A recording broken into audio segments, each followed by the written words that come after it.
This episode is sponsored by Dr. Chrono by EverHealth, the #1 mobile all-in-one EHR. Built specifically for medical practices, Dr. Chrono includes an integrated feature that powers a seamless payments acceptance experience. Dr. Chrono Payments offers multiple ways for patients to pay as well as insurance credit card processing. As a Dr. Chrono customer, you can easily activate our fully integrated payment solution that will streamline your cash flow and help you get paid anytime from anywhere.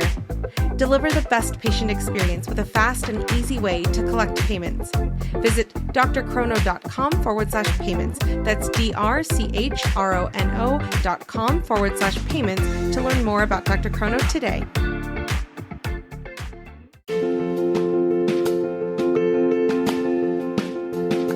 Direct primary care is an innovative, alternative path to insurance-driven healthcare.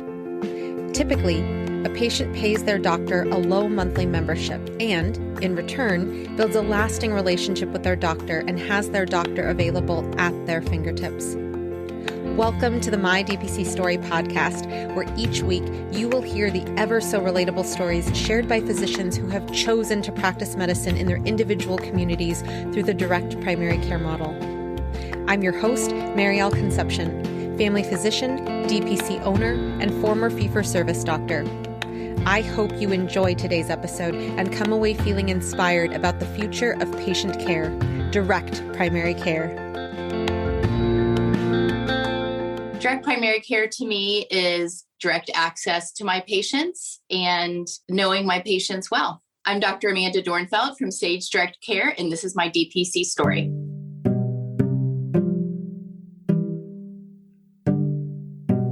Dr. Mandy Dornfeld is a lifelong Indiana resident. After completing medical school at Stritch School of Medicine of Loyola, Chicago, Dr. Dornfeld moved to Muncie, Indiana to complete her residency training. She and her family chose to settle in Columbus immediately after her residency training, where she practiced full-spectrum family medicine for 13 years, caring for patients in the hospital, in the office, and delivering babies.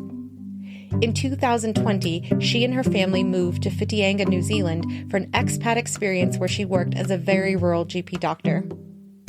Dr. Dornfeld and her husband, David, have been married for 22 years. They have 3 kids who all attended BCSC schools. Dr. Dornfeld has a passion for high-quality care for patients and their families. She is just as happy caring for newborns as she is elderly patients with complex medical and social needs. Dr. Mandy has a thriving breastfeeding medicine practice as well and is a board-certified lactation consultant or IBCLC. Since living in New Zealand, she has a new love for hiking, called tramping in New Zealand, enjoys travel and spending time with family. She opened Sage Direct Care in 2021. It's so exciting to talk with you because we opened around the same time and you have done so well and your journey is just so rich. So for people who have not heard of your story before, I hope they listen very closely. So I want to start with this incredible journey from the United States to another country. And so you were practicing in Columbus, Indiana, and then you moved to Whitianga, New Zealand. And so for those of you who are HGTV fans, Dr. Dornfeld was actually featured on International House Hunters, specifically episode 4, season 151. And you can look that up. It's also on her accompanying blog. On that note, one of the things that you had shared was that you wanted to, work overseas. So can you please tell us about that journey and what led you to Whitianga? Yeah, I have always been kind of a person who's wanted to travel, but I never really had the opportunity in college. I was doing all my pre-med courses and very academically minded and just never made the time for it and just kind of always dreamed of living abroad. But I never thought it was possible as a physician because of licensing, et cetera. And then, once you kind of start your career and build your patient panel and work in a health system, you just can't imagine stopping everything and changing everything to live abroad. But when my husband and I made the decision that I would be leaving anyway to start a direct primary care practice, it kind of opened up this door to something different. And we said, you know what, if we're going to leave this job anyway and start with a new practice, this would be our golden opportunity to go live abroad. And I read about other family doctors living in New Zealand. There are other first world countries and in other countries, developing countries too, where you can work, it turns out, but New Zealand is one of the friendliest probably for American physicians. And I said, you know what? You only live once. Let's go do this. So for me, it was kind of a natural kind of break before starting my practice. A lot of people thought I had to do that because of a non-compete, but my health system I did have a non-compete, but it said I couldn't work for a competing health system. It would have let me start my practice right away. So I did not do it for that reason. It kind of gave us this kind of time to decompress and think about the new practice. But more importantly, I wanted to give my kids the opportunity to live abroad. And I thought it would be a new challenge for me to live abroad and learn how to practice medicine in another country. And living in a very rural area, I think helped me brush up on skills, thinking outside the box a little bit. We did not have a lot of resources where we lived. We were 3 hours away from a major hospital. We were an hour and a half away from kind of a critical access type hospital. And we were Our practice was really all there was for about an hour and a half around. So we managed everything we could right there. It's just incredible. And, one of the quotes that you'd said in your interview on the House Hunters episode was, sometimes you don't make a move based on what makes sense. It's just an example of how even before you opened your doors to Sage, that you were autonomously choosing to do, this journey and to, take on all of the adventures that came with it. So I want to ask there, when you were established in New Zealand, what kind of credentials did you need, if any, to get under your belt before opening? Like, did you have to do any CME? Did you have to learn new formularies because of differences in medication? How was the transition over to being a GP there? Yeah. So I joined a group there. So it's a rather rural practice, but it's a big group because they really care for a very large subset of patients. Whitianga is a resort community. So during their summers, which are our winters, December, January, February, the population grows from about 4,000 to 20,000. And our practice was really the only medical care there. So we functioned as the acute care, urgent care, chronic care for all of those people. And so I had their support. There were probably 6 doctors total there. And we were on call too at night. So we'd go in and see people at nighttime as well if we needed. But there was really nothing I needed to do other than all of the paperwork. They do their due diligence to be sure that you've had the training, you're board certified, you've passed your USMLEs. So there's a lot of that. Probably it took, I think I decided in June I wanted to go to New Zealand, and we were there by January. So it was pretty fast overall. Of course, that was right before the pandemic, and which is another story. But with the pandemic, things got a little bit more tricky, and now the borders are opening again. But we arrived in January. Pandemic occurred March. There was a 6-week, very strict lockdown in New Zealand. And then actually they eliminated COVID completely, which was wonderful. We lived a very free life there as far as COVID. But the drawback was the borders were essentially locked. So if we left, we wouldn't have been able to come back, and no one could come see us. And I know that probably people were feeling the same all over the world, but it was a different experience in some ways than we had originally thought we would have, because we thought we would have visitors pretty much nonstop and family would be coming to see us and things like that. So that changed things in a lot of ways. And it really informed our decisions when we had to make some decisions for one of our sons needed a surgery. And instead of going back to the US for that surgery, we actually paid cash and had it done in New Zealand because COVID was raging and we were so much safer there in New Zealand. Wow. So there were some interesting experiences that way as well. And as an American who was overseas, even though you had a position there, you were employed, how was that experience paying cash for something like medical care? Yeah. I mean, I got to see the health system from both sides. And that could probably be a podcast in itself, talking about the New Zealand socialized medicine system. Certainly it saves people there from bankruptcy and things like that. They really do a great job of chronic disease care there, but it's certainly a two-tier system. So people do wait quite a long time for specialized care, especially if you're from a rural area, which we were. So not uncommon to wait three or 4 months to see any specialist or to get an MRI or an ultrasound, things like that. And so a lot of times people will pay cash or pay out of pocket to go private is what they call it. And so it creates a two-tiered system. So that was kind of interesting to see how that worked. We were not, the New Zealand healthcare was not available to us because we weren't planning to be there for 2 years. And you have to have a 2-year visa to qualify for New Zealand public health. And so that really wasn't even an option for us. But certainly healthcare, even when you're paying cash, is much less expensive there, much less expensive. It's so interesting to hear that side of the story. And I appreciate you sharing a little bit about the healthcare system, because that's definitely something that I wanted to know more about. And I'm sure the audience did as well. So let me ask you, when it comes to the description of waiting 3 to 4 months, it's interesting because when you said that, I think about my community where sometimes it takes longer to be seen, for a screening colonoscopy or to see a rheumatologist, depending on what type of insurance you have. So what are some of the things that you thought about when you were, living this system every single day and also having the intentions to move back to the States and open up your own practice? Stay with us. We'll be right back. Thank you to Spruce Health for supporting the My DPC Story podcast.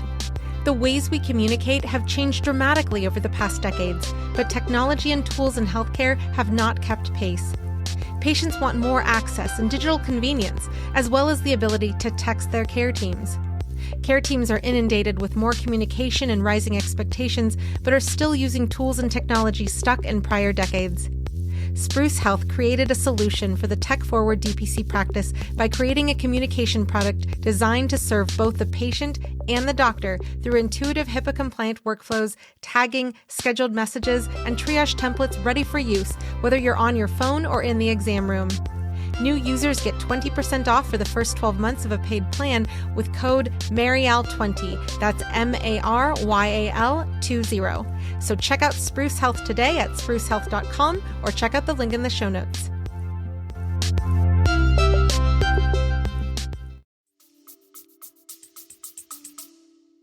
Yeah, well, it's really interesting there. The government really is in charge of for the most part, cost containment for healthcare. And so there are things that aren't available there that are available in the US. And, I'm not here to speak to what's better or worse. It is what it is. And I'm not critical of their system. I was blessed to work in their system, and you kind of just work within it. But, for example, while I was there, they were rolling out colon cancer screening for RDHB. So before then, they did not have a program for colon cancer screening at all. Wow. You were not even permitted to do a hemocult screen at all. It wasn't even available. And colon cancer screening, as it's being rolled out, we think will start at age 65. So it's just different too. Breast cancer screening doesn't start until age 45 there, and it ends at age 65, period. And it's done every 2 years with a mammogram. So cost containment is for the good of the public health, and it may not be the good of a specific person, but they look at what the least expensive and the best for the public health is. And it's a different perspective when you're looking at someone in front of you and you're frustrated and you want them to be able to get something specific. So, but we did what we see a lot of really horrible things, difficult things in America too, right? We see people go bankrupt here with diabetes. And so, I'm not here to speak to what's better or worse, but it's an interesting perspective for sure. But things that I did, that I specifically worked on while I was there, I took the opportunity to learn phlebotomy. I hadn't done that since medical school. So I spent quite a bit of time making sure that I understood how to do that, how to apply leads, EKG leads. I mean, we can read EKGs, but I hadn't applied EKG leads ever. So, I asked the nurses to help me with that so that when I got my EKG here, I would understand how to do that. So just things like that. And the nurses, they were lovely and they were wonderful and helped me a lot with just gaining some skills that I knew I would need. That's great. And now that you're a, solo practitioner in your own clinic, I am sure that you're benefiting from your experience there every single day. Absolutely. Yeah. So I do have an EKG machine. It was one of my first purchases. And so that's nice. And we have phlebotomy now in my office, and I do have an RN, but she's a lot of times doing other things. And actually I love drawing blood. I think it's kind of fun. So I'm happy to be able to provide that service in the office. Yeah. Very cool. Now, I want to just go back into your experience in New Zealand. If you're okay with it, you mentioned in the episode how you did take a pay cut. So I'm wondering, if somebody was interested in working overseas, specifically New Zealand, what is the, salary range that someone can expect when they're working overseas in New Zealand? Yes. So it's important for family doctors to know there's a lot of chatter on Facebook and things about working in New Zealand.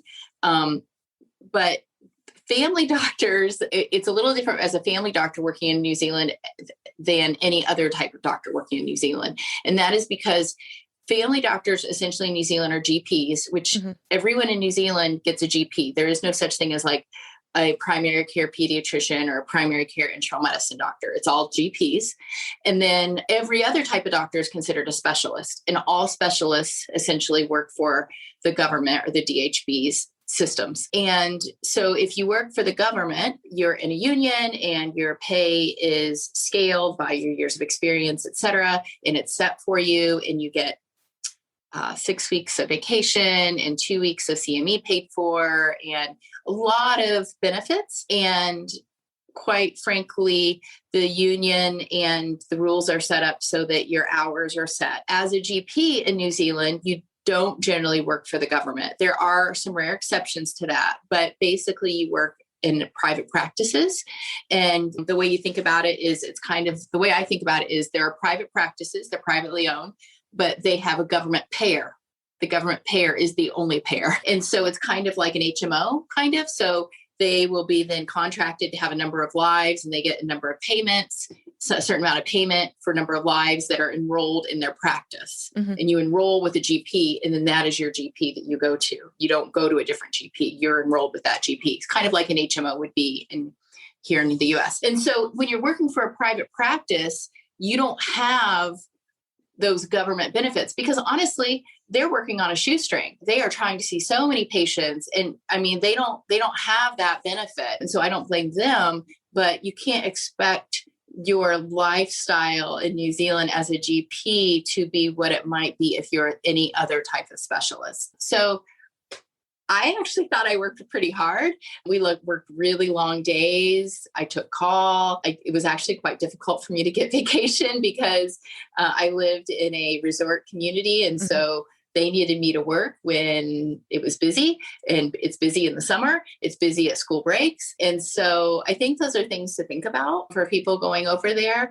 I didn't feel like it was like, oh, this is like, this is nothing. We worked really hard, and I spent time at home doing my notes. I spent time at home reviewing labs, just like in America. And I was like, oh my gosh, it just follows you everywhere. But I enjoyed my time there. But I do think that as a GP in New Zealand or a family doctor, your experience is a lot different than as a specialist working for the government there. I didn't get any CME. I didn't get paid time off. That was all different. So you make pretty much, I'm trying to think, I think it's around $100 an hour. So like $400 a session. You work in sessions. So half day is a session in New Zealand. And that is only about $75 US per hour. Gotcha. And how many patients were you expected to see per session? So I usually saw about 4. So we, in our practice, we had days when just like kind of a typical American practice. We had days when we had scheduled patients, okay, and we had days when we kind of did urgent care, like kind of acutes. And so acutes, you just like as fast as you could, right? But scheduled, it was every 15 minutes. Gotcha. Yeah. And you work, 4-hour sessions. And here's a question I don't know the answer to. Were you on an EMR or were you on paper or both? We were on an EMR, but it was quite old. It was old. And our situation was we were so far away. So the courier would come pick up labs at like 10 and 3 p.m. And then those results would not be in until the next day, like 24 hours later. And you couldn't get labs any faster. That was as fast as you could get them. So if you really were worried about something like GI bleed or something, you had to decide, am I going to send this person over the mountain? It's a treacherous drive, over the mountain to the ER to get stat labs. So, and then if they get there and the labs are normal, you're kind of like, oh gosh, that was crummy. I'm sorry, I sent them all the way there. So it's you really have to use your clinical judgment a lot. Mm-hmm. And you kind of have to think, oh, am I going to send this person on this treacherous drive, hour and a half long drive where they're kind of doing this and over a mountain, or, are we going to be able to wait until tomorrow and make sure that everything until we get the labs back?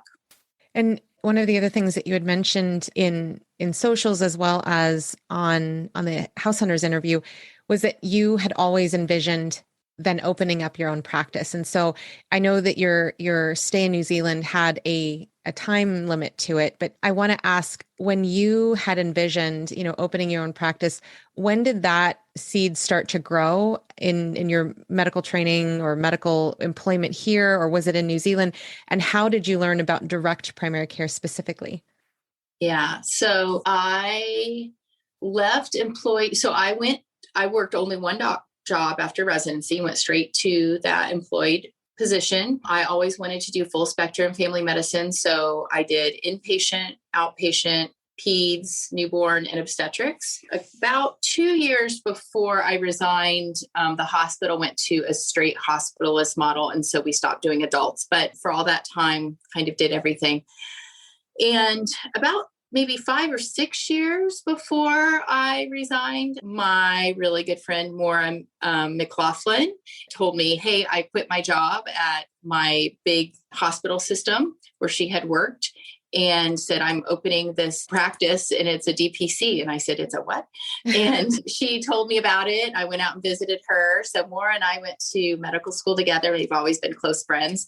Nice. And I was really happy for her, but I kind of thought she was crazy and I didn't think it would work. But I became more disillusioned with typical employed practice. There were some changes that happened in our healthcare system that took away a lot of what I felt like was my autonomy and changed the way that I practiced.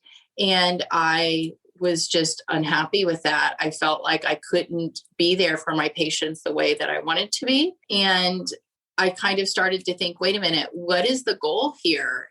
What's the priority here? Is the priority patients? Because it doesn't seem like the priority is patients anymore for the people that I'm working for. And I slowly began to realize I had to change where I worked. And I came to realize that DPC was the only model that would work for me. And I probably would have left sooner, but I really had to grieve giving up obstetrics. There are DPC doctors who do it, but for a number of reasons, I knew that just wouldn't work for me here at this point in my life. And so it just took a little while for me to get there emotionally. So I knew for several years that this was coming and that I'd be opening a practice. So I went to a DPC summit. My husband came with me. I met people. I took pictures, but I couldn't post them on Facebook because I didn't want people to know exactly what I was planning quite yet. But then when the time came that I was ready to resign, we decided then, here's what we'll do. We'll resign and we'll go to New Zealand for 1.5 years. And then when we come back, we'll start the practice. And that's exactly what I did. We left January 2020, came back June of 2021. And I opened August 9th, 2021. Stay with us. We'll be right back. Have you tried an AI scribe in your clinic? Well, I've tried so many, and I can say Heidi Health is the best AI scribe I have come across thus far. With Heidi Health, I can create unlimited customizable templates for my notes to help me truly cut down on the time I'm spending charting. Template for pediatric well child check? Done. Template for weight loss management? Done.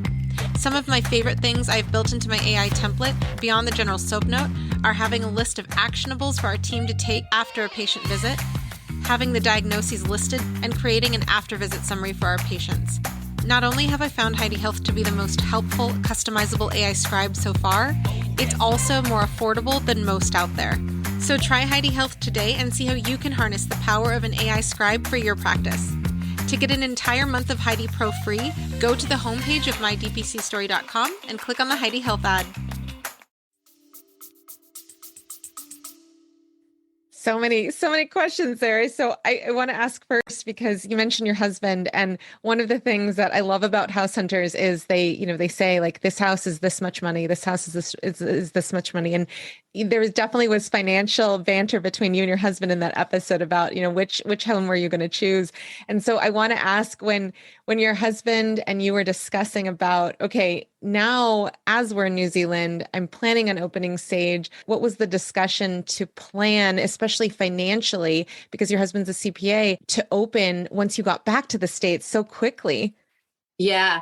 So, I will say, opening your own practice is a huge risk. I mean, going to New Zealand, you could say, well, you lost so much money, but we gained so much too. Who cares about money? We were able to live. We were able to, for people who wondered, we lived on what I made in New Zealand. We didn't use our savings. We were fine.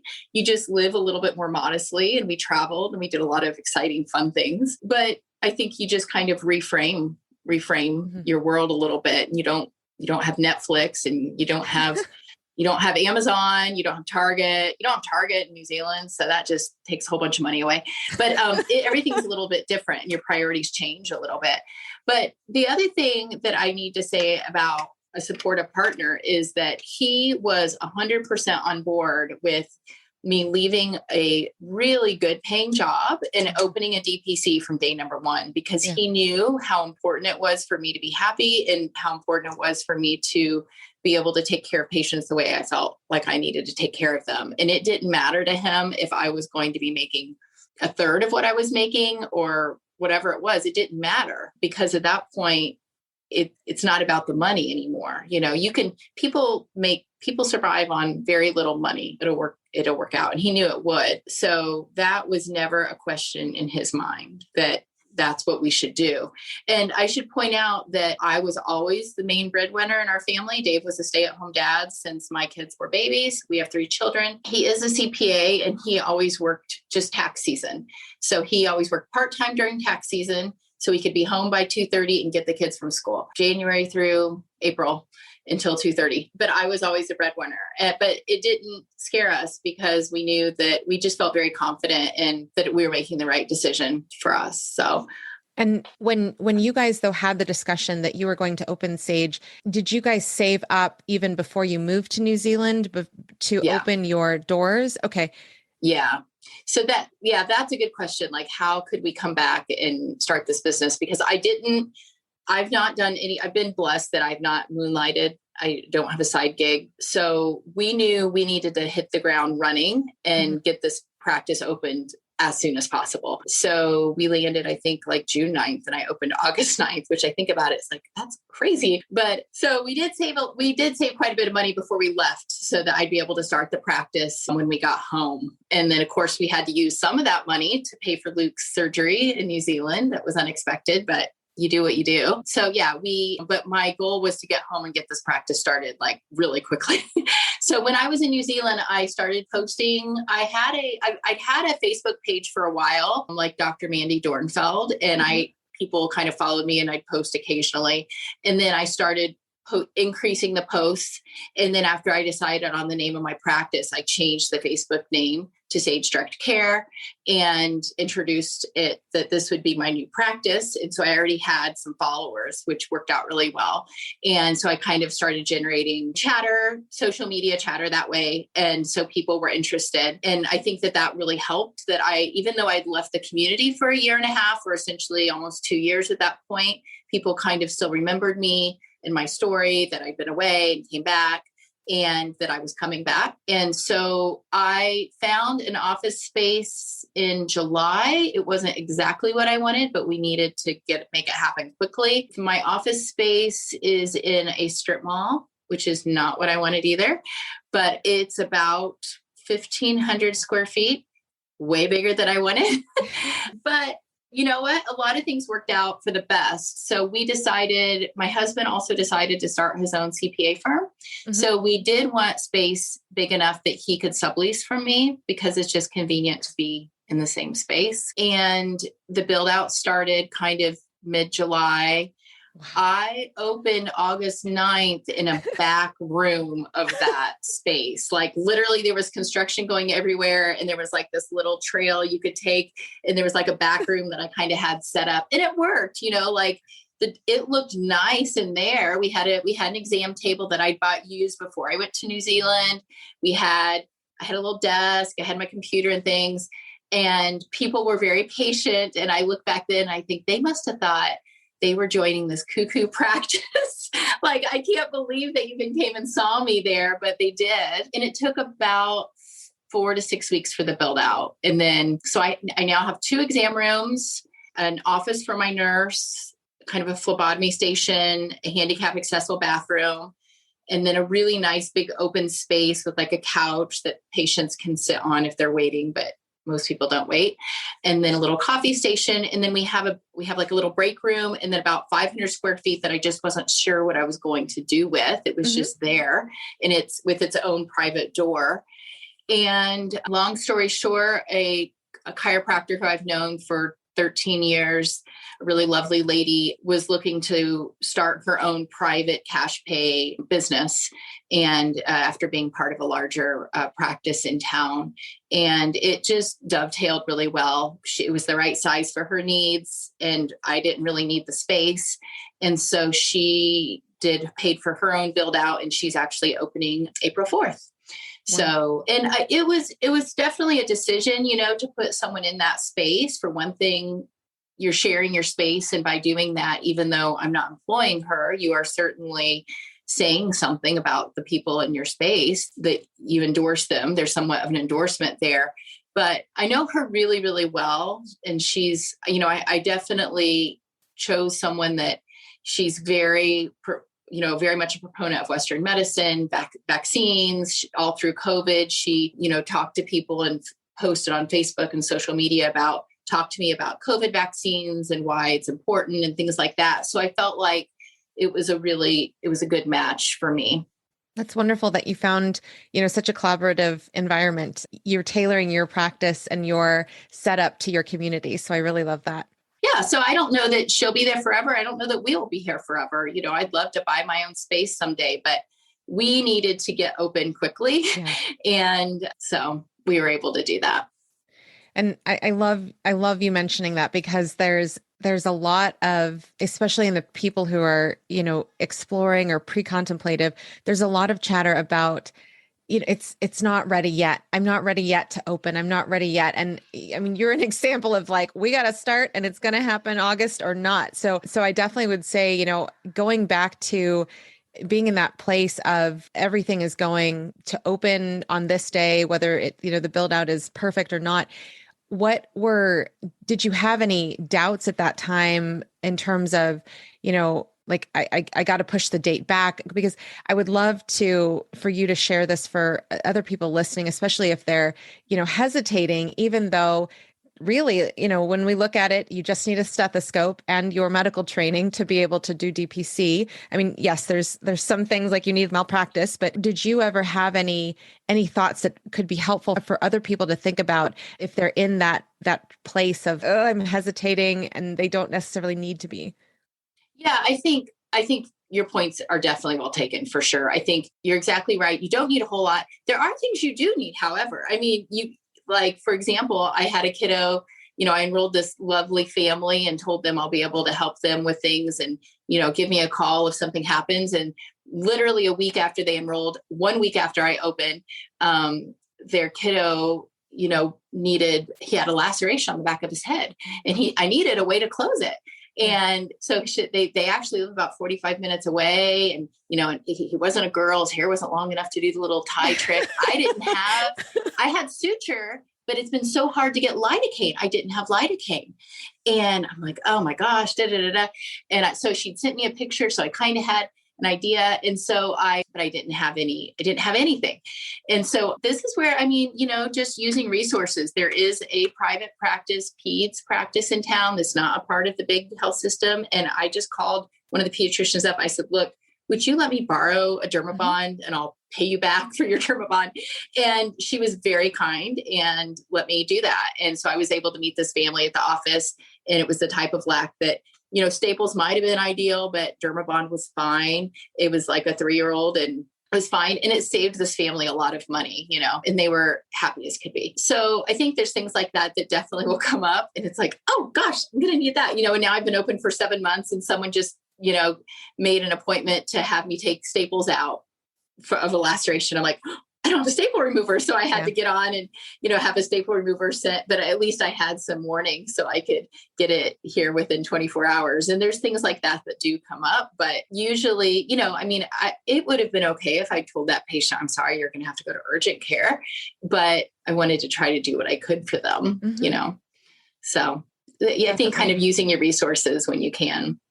Yeah, no, and I feel those words to my bones because, I think about what Dr. John Jacobson said. He doesn't necessarily practice what he preaches. And so I think back on my own journey, being a mobile practice, starting out, I've definitely done procedures in people's homes, but when I'm like, oh my gosh, I don't like the feeling of not having something. So I really, tried to pare down what I needed. But I mean, even opening, I had purchased things from Anda because I was like, I don't want to be caught without things like suture and things like Dermabond. So I really appreciate you sharing, that experience with that family and what you were able to do because of how you were resourceful.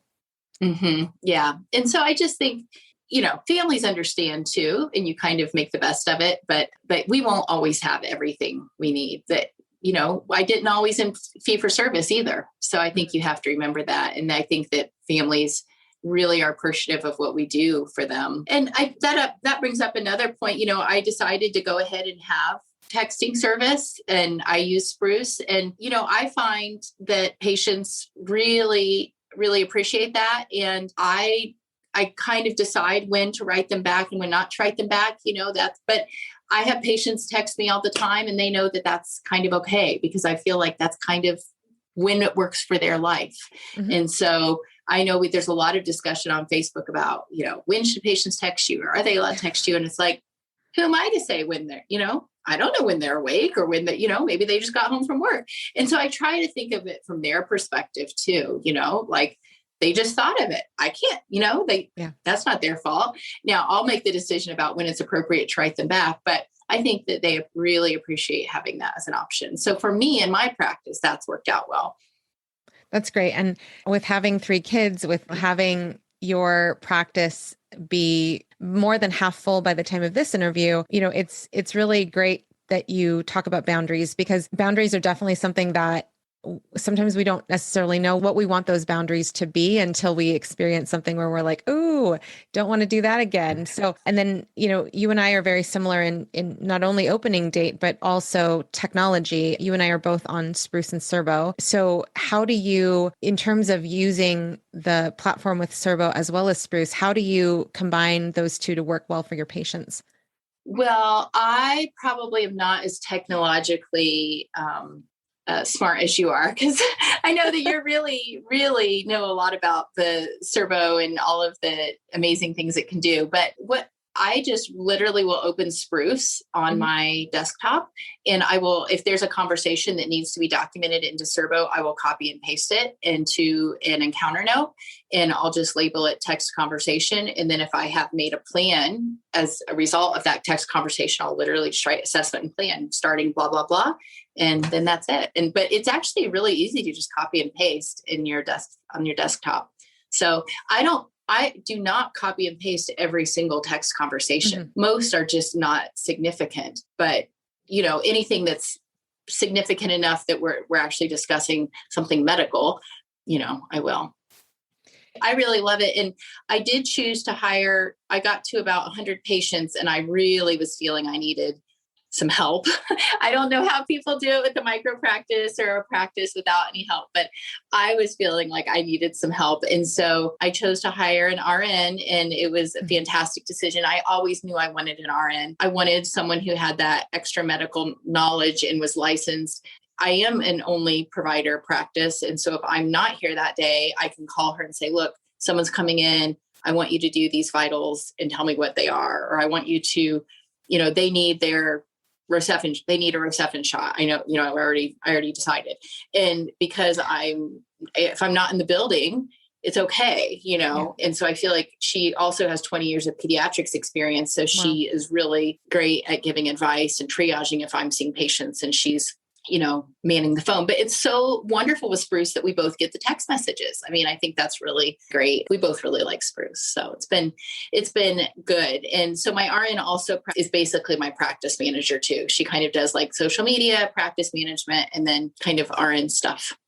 Talking about your RN in terms of employment, does she work as a W-2? Is she a 1099? What is she? So my husband's a CPA. So she set this up. She's a 1099, I believe. Yeah. Gotcha. So I love that you mentioned that as well, because, people think of a 1099 as, like gig work for tech things commonly, but a 1099 for somebody who is an RN is definitely a way to start out if you are not sure if a person's going to be a good fit, or if you're financially just starting out and don't necessarily have the plans for a full W-2. So I love that. And how did you end up finding your RN? I actually had about 6 or 7 people reach out to me after I opened and say, if you need someone, I'd really like to interview for the job. So people just who kind of knew of me in the community or knew me or have worked with me. And she was one of them. So I didn't know her well, but she's kind of a friend of a friend who I knew of. And she's kind of just perfect for the job. So yeah, I was very lucky, because right now it's really kind of hard to find people to work in the office. But I do think, finding an MA might have been more difficult for me. But for me, it felt like an RN was a better fit for the job description. So yeah, it worked out really well. Perfect. Now I want to focus on your growth, because like I just mentioned, you're over halfway full. Your goal, to my knowledge, is 350 patients, which is amazing, because I just learned of a doctor in Northern California who works for a corporate system taking care of 4,000 patients. I want to highlight the wins that you've had in your DPC, specifically with growth. So by 6 months, you had onboarded over 200 patients, ages 0 to 85. And you had welcomed your RN to your practice. So I want to ask about, going back to August, you were opening, you had some chatter on Facebook, like you mentioned. How were the opening days in your practice in terms of how many people were pre-enrolled, or did you even have pre-enrollment?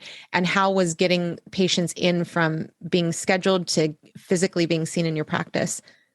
Yeah, it's kind of actually hard to remember now, but I think I had about 30 pre-enrolled, because there were a lot of people who said, oh, yes, I want to sign up. But then they didn't really understand what DPC was, right? So you need to explain. I mean, it's still a relatively new model here in this part of the country. There is another DPC doctor here in town. But again, I don't feel like it's still a well-known model here at all.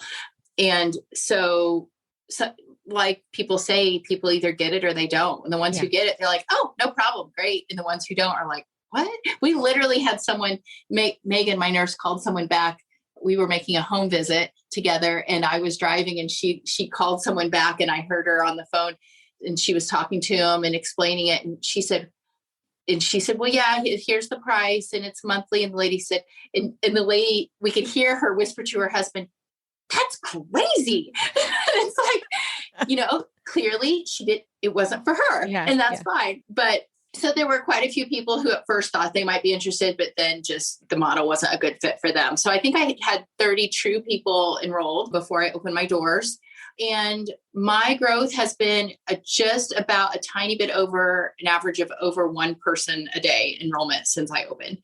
And getting them in, I remember those first couple of days, I think I maybe just scheduled maybe even 4 a day or something. And I just felt like I was going to drop dead at the end of the day because there's just so much, learning a new EMR is definitely challenging. And then you're the only one putting the specialists in, loading the radiology plays, faxing to get, how do I fax it? Well, wait a minute, I want to add a cover sheet. So all those little things you just don't think about, you're doing all of the administrative tasks.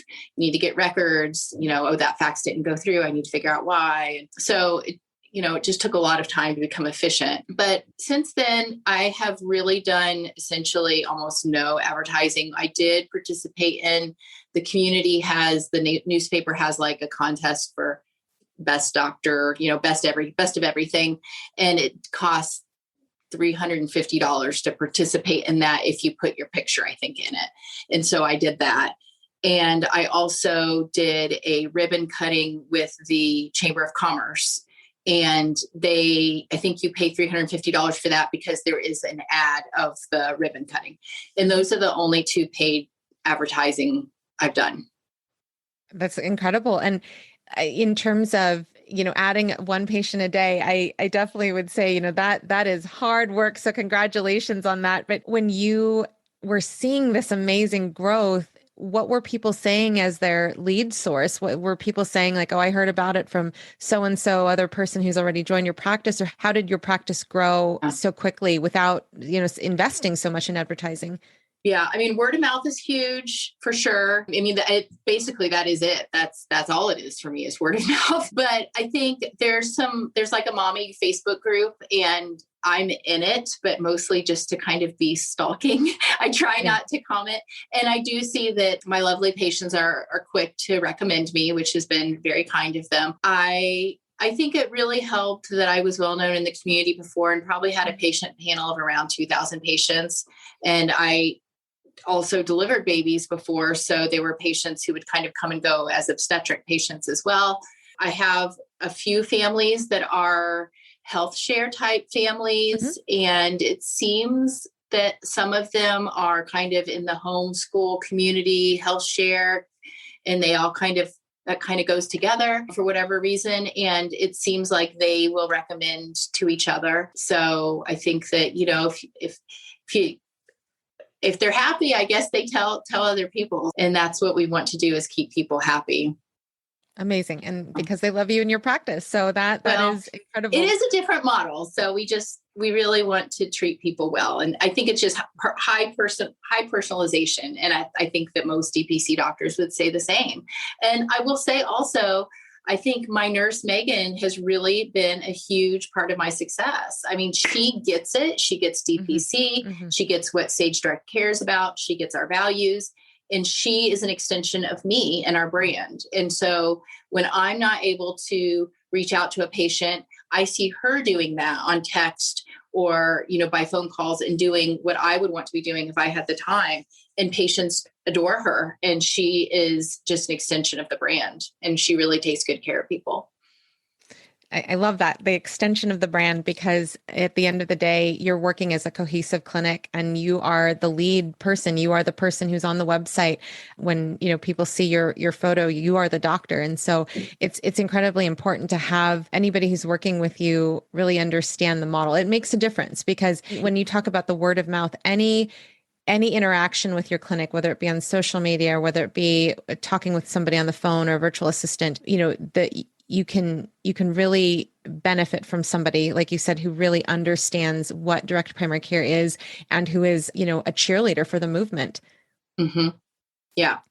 Yeah. So I think that, having the right person working with you is really a huge part of DPC. I think you could also have the wrong person and it would be, I remember when I worked in employed practice, there was someone who worked at our front desk who was super unhappy and not nice. And you think, okay, this is someone who greets people when the first person who greets people when they come in, and they're not a nice person. They aren't kind. So that is kind of, it's a lesson, you need to have the very best, kindest person right there. And so, you have customer service is a big part of what we do. Yes. And at the end of the day, like many people have said, we are a business. This is a business model, but we are choosing to, run our desire to care for others under this business model. And so it matters when we're taking care of patients, and it matters when we're taking care of patients when finances are involved, especially. Right. I want to ask about your pricing, because I actually I took a screenshot of your pricing and put it on your accompanying blog so people can see it, as well as on your website. But I loved how you came up with your pricing. And so I want to go back to the fact that, you have an excellent resource when it comes to finances and financial planning. How did you develop your price point, and have you changed it over time? Yeah. So my pricing is kind of unusual for DPC. I mean, anyone listening knows typically DPC is age tier-based. Mine, I felt like the complexity of the patient really isn't dependent upon the age. And pediatricians who do DPC, I'm sure will tell you that too. And I feel that I pride myself in really taking good care of children too, and spending a lot of time with kids. And sometimes kids are very complex. I have some medically complex children in my practice, and I enjoy that. And even if they're not medically complex, the parents can sure take a lot of time. So I don't really know that we can say, well, kids are inexpensive and older people are expensive. I feel like a patient is. On the other hand, I wanted to do something for larger families to kind of give them a break, because I just feel like those families, that would be hard for them to access DPC care if they had to if they were burdened with that full cost for when they have, more than 3 or 4 kids. So I also wanted to keep it simple, because I was imagining trying to remember, well, when they change age tiers, and then you kind of have this awkward conversation, and it just seemed difficult to me. So I just wanted to keep it simple. So the first family member is $100. The second is $75. The third is $50. The fourth is $25. And I cap at $250 per family per month. Period. The enrollment fee is $75 for the first family member and $75 for the second family member, and it's capped at $150 per family. Period. So part of it is just my simplicity it's too complex if it's anything else. Part of it is also, I think they need to understand that part of it is a buy-in to this model, and they need to understand that I want people who are committed to a long-term relationship, and understanding, that they're really getting a high level of care too. Your patient number has definitely shown that people understand and value the model in your community. So I think that's wonderful. Let me ask you there, just in terms of your community, because you were working in a fee-for-service model for so long and then opened up your DPC after you returned from New Zealand. Can you share a little bit about your community in terms of, who are the typical people that join your practice? What's the average income in your area that people are able to buy into this model and afford this model? Yeah. So Columbus is a community of Columbus proper is about 45,000. Larger Columbus is 65,000. It's a small city, but there's quite a bit of rural around it, farming community around it. We are the worldwide headquarters of Cummins Engine Company, which is a large diesel engine company. It's a Fortune 500 company. So there are quite a bit of engineers here. So my practice at this point, I do have quite a few patients with traditional insurance, Cummins patients, et cetera. I opted out of Medicare from the very first day. And so I have probably about 10% of my patients are Medicare patients. I have probably about 10% of my patients have no insurance whatsoever, not even health share, nothing. And, I can encourage them, but at least they're getting some care. And these are people with really significant chronic diseases. I saw a gentleman in my practice this week with no insurance whatsoever. He's been using his old CPAP, which is great for sleep apnea, but his blood pressure when he walked in was 180 over 120. And I was really glad to be able to take care of him. $100 a month is a great deal. And so, but basically his employer had said, you can't come back to work until, you get some of these things taken care of because it's unsafe. So I think honestly, that's a good deal. And then I actually have a handful of patients who have Medicaid. We do have a status in Indiana of an ordering, prescribing, referring status for Medicaid. So I can order, prescribe, refer. And they have chosen to come here for a number of reasons. I think being a little bit fed up with the system. I think with the pandemic, the pediatricians in our community kind of changed access, and no fault of their own, but, changed the way that patients can access and get appointments. So it made it quite difficult at times as a working parent to be able to get in, for appointments that work with their schedule. I have one kiddo who's significantly medically complex and has Medicaid because of that. And mom felt like it was just, they weren't getting the time they needed, in a 15-minute appointment. So, I can help them out. But I think, and then a lot of families, I have several families with health shares and, and a lot of big families with health shares. So it's a good deal if you have 6 kids, 8 kids, and you're paying $250 a month for primary care.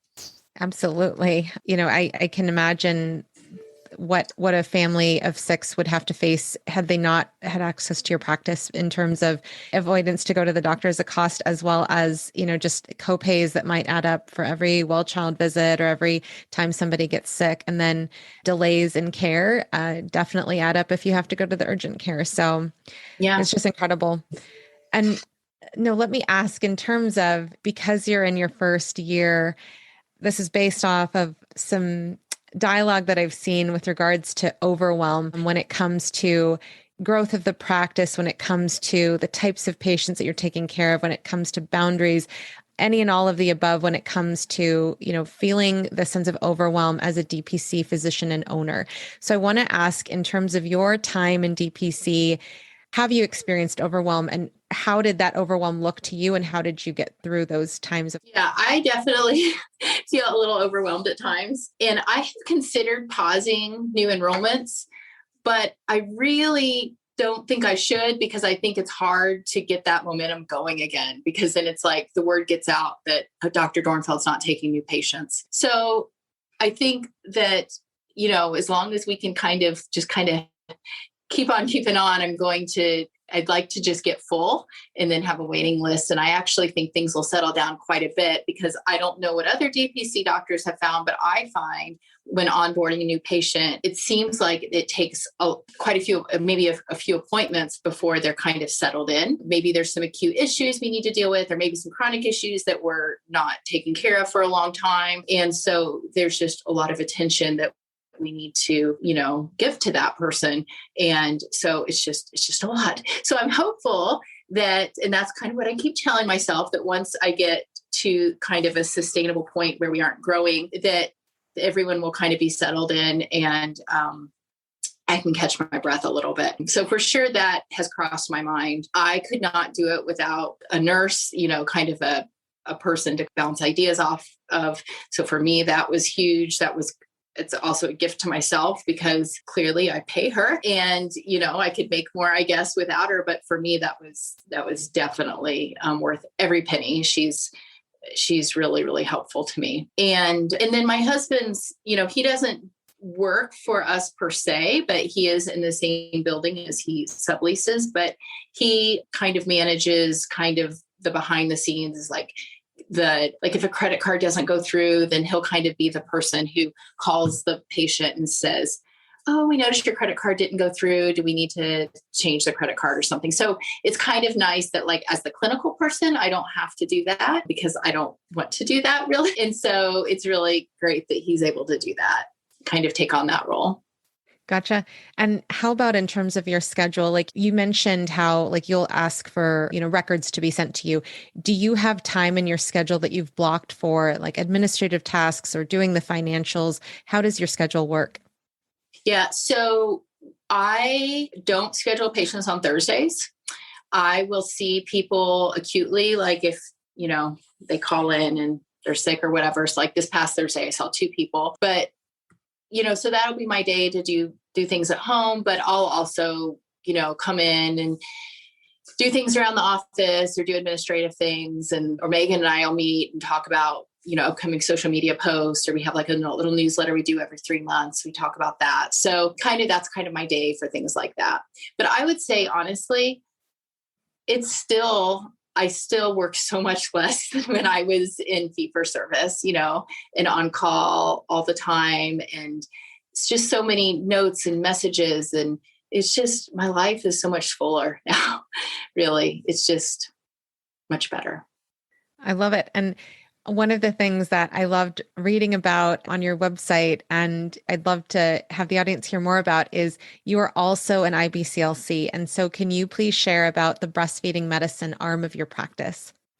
Yeah. So I do have, Sage is Sage Direct Care and Breastfeeding Medicine. And I was doing breastfeeding medicine. I've actually been an IBCLC for 10 years. So I've been doing breastfeeding medicine for about 10 years. And I'm a member of the Academy of Breastfeeding Medicine. And in private practice, I started that in putting that into my practice, and to the point where I was seeing consults from outside the healthcare system. People were coming to see me for breastfeeding medicine consults. And I think honestly, it probably frustrated the healthcare system somewhat because I did not have enough time for my own patients, but it was something I loved and I felt like there's a need for it. So I have 2 exam rooms, and one reason is that one is set up for breastfeeding medicine. I can see other people there. I could, so it's nice to have a second room as an option. In DPC, you don't really need more than one, but it is nice, to have a second room. If like during the height of COVID here, if someone came in accidentally who had COVID, we could kind of like close the room off and then have the other room. But so I use the other one for breastfeeding medicine generally. And it's so nice. I have a recliner and I have the baby scale and everything I need in there. And so for that side, if you're a member of the practice, I figure you get everything I have. So if you're a member of the practice and you need breastfeeding medicine help or breastfeeding help, there's no extra charge, because I kind of figure how can I delineate that? Wait a minute. Well, I'm helping you with your baby and all of a sudden now I have to charge you. It's just, I can't do that. So, but if you come to me and you're not a member of our practice, that's the one time I'll see non-members. And so it's kind of an a la carte fee. And I block an hour and a half for a full consultation with the mom and the baby. And, we can address things like poor weight gain or pain, tongue tie, all kinds of things.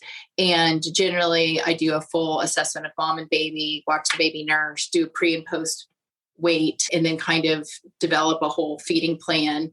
And what I tell the mom, and then I do invite them to Spruce, and I tell the mom, includes 2 weeks of follow-up. And I'm sure if she called me later, I'd probably answer her questions too. But generally it seems like that works out. So I don't know if that's the right, answer or not for that, but it seems to be working. So I have not really promoted that because honestly, I've been so busy with my DPC patients.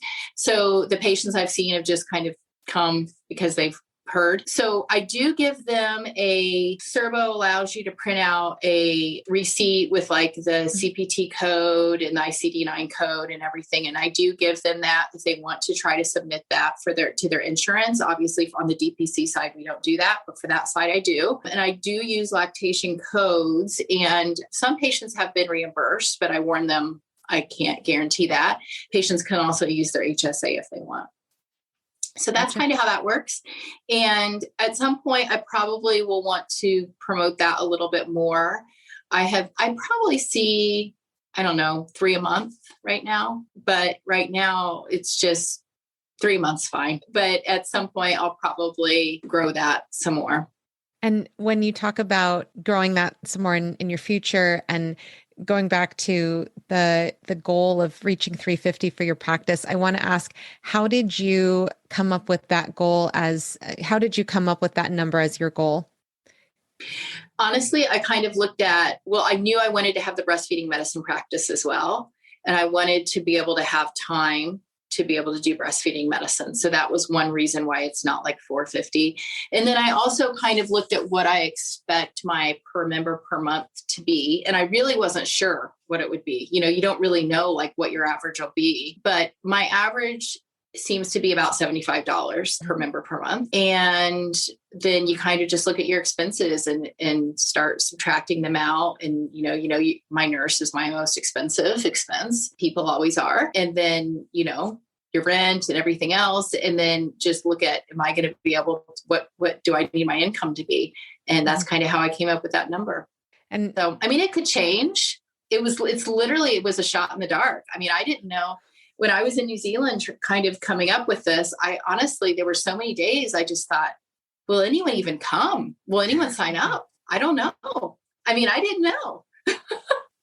I absolutely love you sharing that, because it is a leap of faith that we all take, but that is definitely grounded in the idea that we value autonomy, we value quality patient care. And so I love that you have the time to run your practice the way you wish to run it, and your practice is thriving. So I want to ask in closing, when you look back on your experience in fee-for-service, your experience in New Zealand, your experience so far in your DPC, why should people look into this model?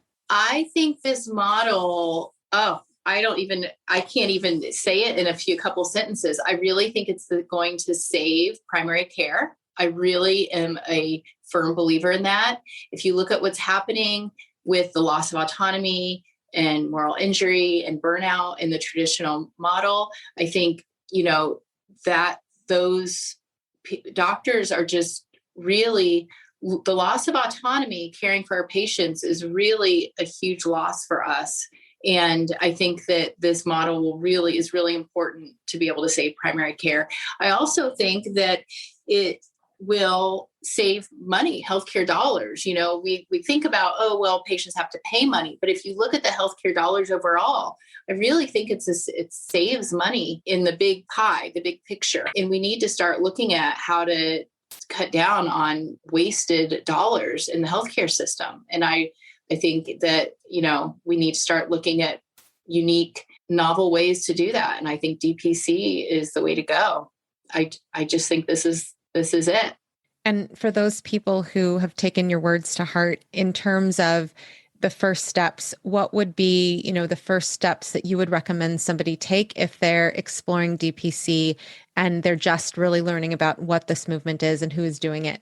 I would go to one of the DPC conferences. So there's Nuts and Bolts, there's the HIT conference, there's the DPC Summit. I would read one of the several DPC books out there. I don't want to name them all or I'll forget them, but Paul Thomas has a great book, and Spark DPC has a book, but there are several. There's lots of books out there. And then obviously this DPC podcast is a fantastic resource. And then lastly, reach out to one of the many, many DPC doctors. Most of us are really passionate and ready to help and mentor anyone who wants to do it. That's what happened to me. Lots of people, told me I could do it after I was like, I don't know if I can. And, they said, yes, you can. And here's how. I think it's believing in yourself.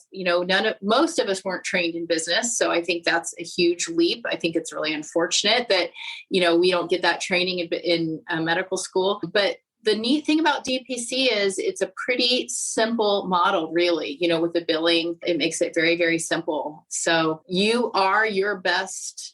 So you are the resource. And I think you have to remember that you really hold the power there. So I think we're so used to feeling like little pawns and, we have to do what people say, but, you have the education. So you can start your own practice and be your own boss and take care of patients. With those words of empowerment, thank you so much, Dr. Dornfeld, for joining us today. Thank you for having me.